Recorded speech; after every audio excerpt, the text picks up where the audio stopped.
الرجیم بسم اللہ الرحمن الرحیم الحمد للہ الذی الیہ مصائر الخلق وعواقب الامر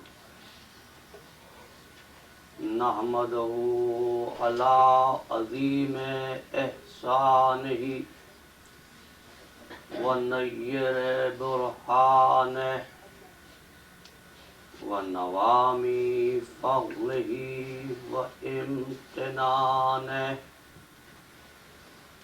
لم یولد سبحانہ فیکون فی العز مشارکہ وَلَمْ يَلِدْ سُبْحَانَهُ فَيَكُونَ مُورِثًا هَالِكًا لَمْ يَتَقَدَّمْهُ وَقْتٌ وَلَا زَمَانٌ وَلَمْ يَتَعَاوَرْهُ زِيَادَةٌ وَلَا نُقْصَانٌ جَلَّتْ عَظَمَتُهُ والصلاة والسلام على سید اصل ما في الوجود سر اللہ في كل موجود نقطة دائرة الوجود صاحب اللواء الحمد والمقام المحمود ابی القاسم محمد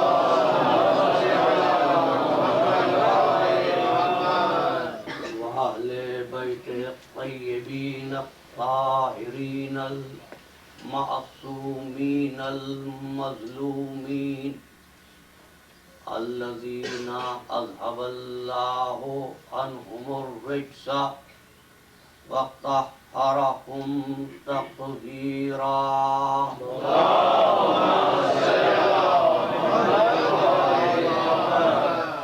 اما بعد فقد قال اللہ تبارک وتعالی فی محکم کتابہ المبین وهو اصدق الصادقین بسم اللہ الرحمن الرحیم انما مثل الحیات الدنیا کماء انزلناہ من السماء فاختلط به نبات الارض مما یاکل الناس والانعام حتی اذا اخذت الارض زخرفها وزینت وظن اہلها انہم قادرون علیہا اتاها امرنا لیلا او نہارا فجعلناها حصیدا کأن لم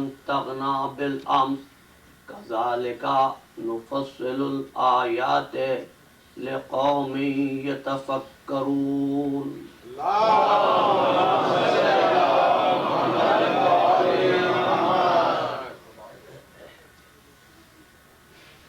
اخلاص اور اختلاط کے عنوان پر آپ کی معتبر سماعتوں کے لیے ہماری 5ویں تقریر ہدیہ ہے۔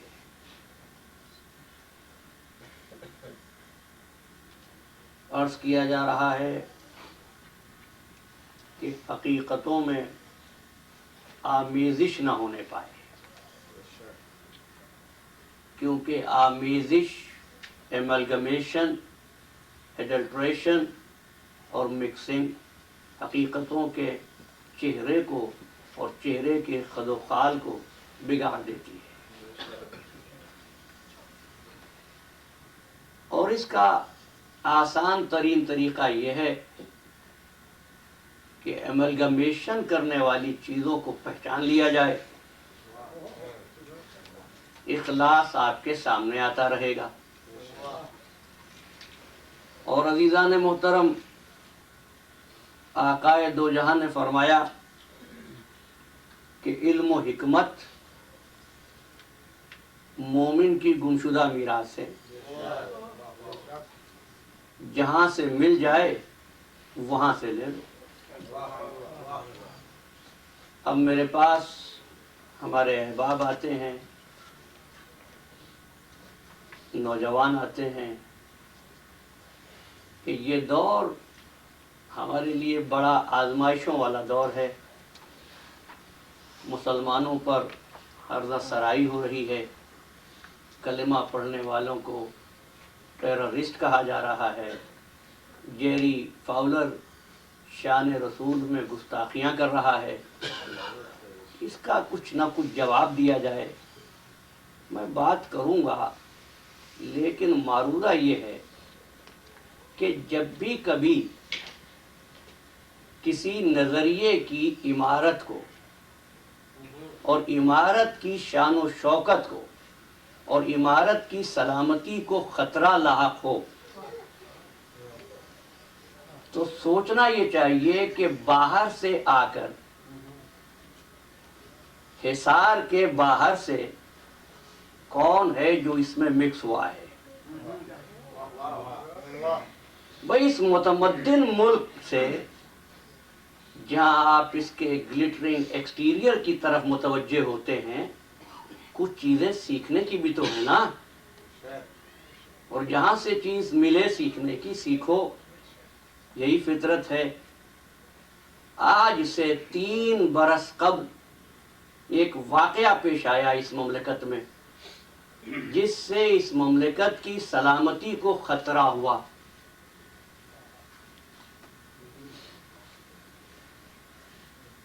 تو اب مملکت کی سلامتی کے ذمہ داروں نے طے کیا کہ ہم اس ملک میں رہنے والوں کی رجسٹریشن کریں گے۔ INS نے قانون بنایا کہ رجسٹریشن کی جائے، لیکن یہ رجسٹریشن اس زمین پر رہنے والوں میں ان لوگوں کی نہیں تھی جو یہیں پیدا ہوئے ہیں، ان لوگوں کی تھی جو باہر سے آئے ہیں۔ یہ باہر سے آنے والوں کی رجسٹریشن کیوں ہو رہی تھی؟ اس لیے کہ سلامتی کو خطرہ ان سے نہیں ہوتا جو وجود میں معیت لے کر آتے ہیں، خطرہ ہمیشہ ان سے ہوتا ہے جو بعد میں آ کر شامل کارواں ہوتے ہیں۔ تو انہوں نے معلوم کرنا شروع کیا کہ معلوم کرو کون کب آیا، کس کو ویزا کہاں ملا، کس پورٹ سے انٹر ہوا۔ تو میں اب یہی پوچھنا چاہتا ہوں، جب شاعر اسلامی کو خطرہ لاحق ہو تو معلوم کرو کس نے کلمہ کب پڑھا، کہاں پڑھا، تلوار کے سائے میں پڑھا، حالت امن میں پڑھا یا جنگ میں پڑھا۔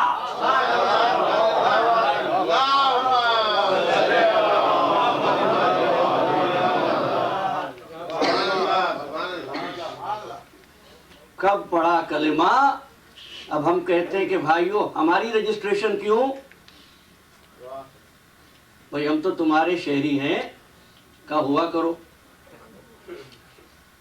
لیکن تم اپنی پیدائش کے ساتھ شہری نہیں تھے۔ بھائی جہاں جہاں ہے بات بیٹھے ہیں، بھائی تم پیدائش کے ساتھ شہری نہیں تھے۔ لوگوں کو بہت اعتراض تھا اس قانون پر، میں نے اس وقت بھی کہا تھا اور آج بھی کہتا ہوں، یہ قانون بڑا فطری تھا، یہ قانون بڑا فطری تھا، فطرت کے تقاضوں سے ہم آہنگ تھا۔ کہ بھائی ہم شہری کا لاکھ صحیح، مگر تم شہری پیدا نہیں ہوئے تھے۔ تو یاد رکھو، کسی کا بعد میں نظریے کو قبول کر لینا اور ہوتا ہے، اور پیدائش کے ساتھ نظریے کو قبول کرنا اور ہوتا ہے۔ اچھا میں کہتا ہوں ہم بعد میں آئے تھے، لیکن رہتے تو تمہارے ہی ساتھ ہے نا، میل جول تمہارے ساتھ، تمہارے ہی محلوں میں رہتے ہیں، تمہارے ساتھ ہی کام کرتے ہیں، بھئی ساتھ رہتے ہیں، ساتھ اٹھتے ہیں، ساتھ بیٹھتے ہیں، پھر بھی تم کو وفاداری پر شک ہے؟ کہا ساتھ رہنے سے وفاداری ثابت نہیں ہوتی۔ عزیزو ہم 1400 برس سے یہی کہہ رہے ہیں کہ ساتھ رہنے سے وفاداریاں ثابت نہیں ہوتی۔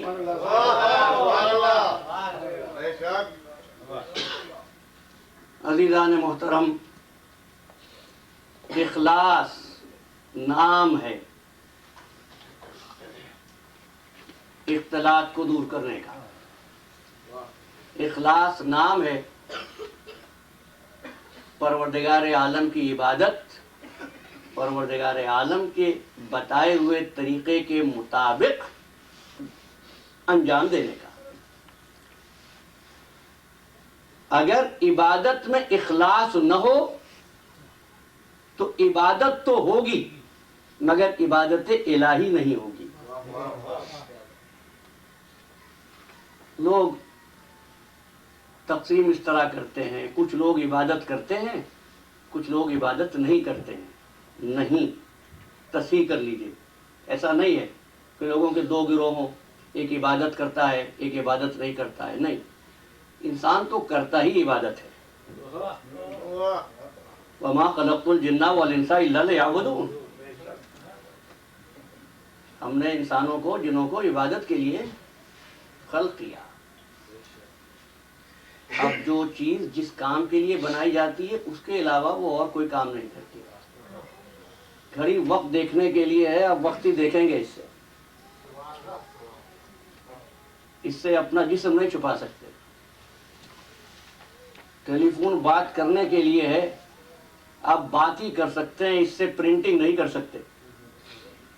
وَمَا خَلَقْتُ الْجِنَّ وَالْإِنسَ إِلَّا لِيَعْبُدُونَ، ہم نے پیدا کیا عبادت کے لیے، تو اس کا مطلب یہ کہ انسان عبادت کے علاوہ اور کوئی کام کر ہی نہیں سکتا۔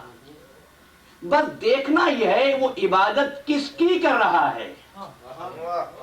تب تقسیم ہو گئی، تو ایک وہ جو اللہ کی عبادت کرتے ہیں، ایک وہ جو اللہ کے غیر کی عبادت کرتے ہیں۔ جو اخلاص کے ساتھ عبادت کرتا ہے وہ اللہ کی عبادت کرتا ہے، جو اخلاص کو چھوڑ دیتا ہے خواہ اس کا عمل ایسا ہی ہو جیسا مسلمان کا ہے مگر وہ عبادت نہیں ہوتی۔ اس لیے عزیزان محترم، اللہ کے رسول نے ایک مسجد کو مسمار کرنے کا حکم دیا تھا۔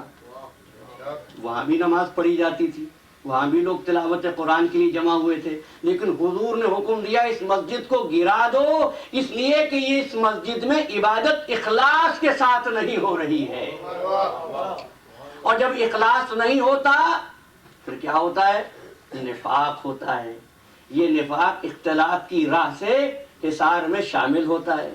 اور پھر ایک جملہ لیتے جائیے، ہر عبادت ایک نسبت کا پتہ دیتی ہے۔ ہر عبادت ایک نسبت کا پتہ دیتی ہے۔ وہ عبادت ہی کیا جس میں نسبت نہ ہو۔ اور اگر عبادت میں نسبت نہ ہوتی تو خانہ کعبہ اللہ کا گھر نہ کہلاتا۔ کہ اللہ کو مکان کی ضرورت ہے، لیونگ روم اور بیڈ رومز کی؟ نہیں نا، لیکن اللہ کا گھر کیوں ہے؟ یہ اللہ کا گھر کیوں ہے؟ اس لیے کہ ہر عبادت کو ایک نسبت درکار ہے،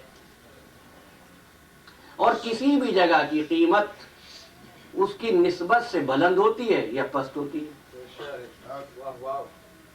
آپ مکان بناتے ہیں اس لیے کہ آپ اس میں رہیں گے، چونکہ مکان آپ کا ہے لہذا آنے والا آپ سے اجازت لیے بغیر مکان میں نہیں آ سکتا۔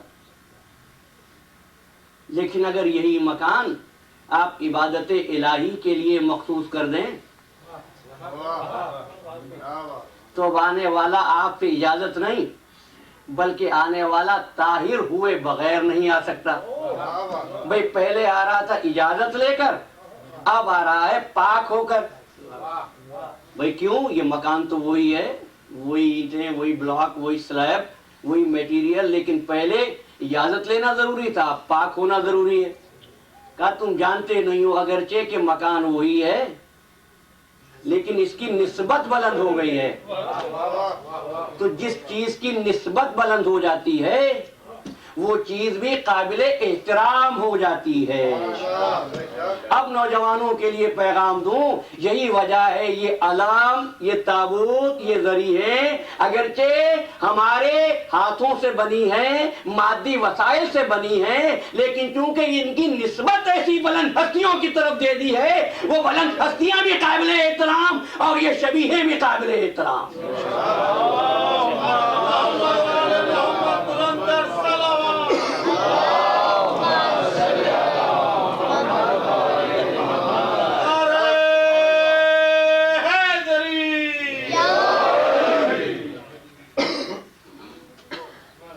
عزیزان محترم، عبادت کو نسبت چاہیے.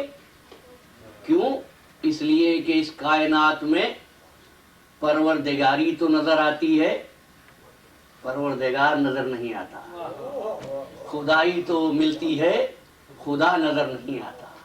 اس لیے نسبت چاہیے تھی. اس نے نسبت کے لیے اپنے حبیب کے نور کو سب سے پہلے خلق کیا. میں نے کل گفتگو کو یہیں چھوڑا تھا، اولو ما خلق اللہ نوری، اللہ نے سب سے پہلے میرے نور کو خلق کیا. اولو ما خلق اللہ العقل، اللہ نے سب سے پہلے عقل کو خلق کیا اور اس کو اپنے عرفان کی نسبت قرار دیا. اچھا عزیزو، کیا نور کی تصویر ہوتی ہے؟ کیا عقل کی فوٹو ہوتی ہے؟ میرے نوجوان، جس روز میں نے ونڈوز کی بات کی تھی تو وہ چاہتے ہیں کہ اس کی وضاحتیں سامنے آئیں. انشاءاللہ آئیں گی. لیکن عزیزان محترم، ہم ایک دوسرے سے تعاون کرتے ہوئے اتنے اہم عنوان پر گفتگو کر رہے ہیں. سنت غدیر یہ ہے کہ جو پیچھے رہ گئے ان کا انتظار کرو. اس لیے ذرا آہستگی کے ساتھ آگے بڑھ رہا ہوں. نور کی تصویر ہوتی ہے، عقل کی تصویر ہوتی ہے؟ نہیں نا. جب عقل کی تصویر نہیں ہوتی تو پروردگار کی، جو اس کے نور کا عکس ہو، جو اس کے نور کی مثل ہو، اس کی تصویر. بس جان لو اسی لیے ہمارے یہاں انبیاء و ائمہ طاہرین کی تصویریں بنانا حرام ہے. اب اس نے نسبت دی. نسبت کیا دی؟ هو الذی بعث فی الامیین رسولا منہم، سورہ جمعہ دوسری آیت. هو الذی بعث فی الامیین رسولا منہم یتلو علیہم آیاتہ. وہ خدا ہے جس نے یہ رسول بھیجا. قربان جاؤں قرآن کی فصاحت و بلاغت کے. دیکھو، یہ نہیں فرمایا کہ رسول وہ جس کو ہم نے بھیجا، ہم وہ جس نے یہ رسول بھیجا. یعنی اللہ اپنے حبیب کا تعارف نہیں کرا رہا، اپنے حبیب کو اپنے تعارف کا ذریعہ بنا رہا ہے. اپنے حبیب کو اپنے تعارف کا ذریعہ بنا رہا ہے. یعنی تخلیق ایسی ہے کہ بنانے والے کو خود اس پر فخر ہے. پروردگار تو خالق ہے، محمد کتنے بلند ہو، مخلوق تو ہے نا. تو نے مخلوق کو اپنے تعارف کا ذریعہ بنایا. جواب ملے گا ہاں تم نہیں جانتے. منصب و مرتبے میں کوئی کم ہی کیوں نہ ہو، اگر ایسا صاحب مرتبہ ہو، ایسا صاحب عظمت ہو کہ اس کی ذات خود بلند کے لیے قابل احترام ہو، تو بلند اس کو اپنے تعارف کا ذریعہ بنا لیتا ہے. اگر بات سمجھ میں نہ آئے تو دیکھنا میرا حبیب بھی ایک انتظام کرے گا. جہاں جہاں وہاں بچے بھائی چادر میں پنجتن کو جمع کر کے جبریل ملک پوچھتا ہے، معصوم فرشتہ پوچھتا ہے، یا رب ومن تحت الکساء. ارشاد نہیں ہوتا محمد ہیں، بیٹی ہیں، داماد ہیں. نہیں فرمایا ہم فاطمہ تو و ابوہا و بالوہا و بنوہا.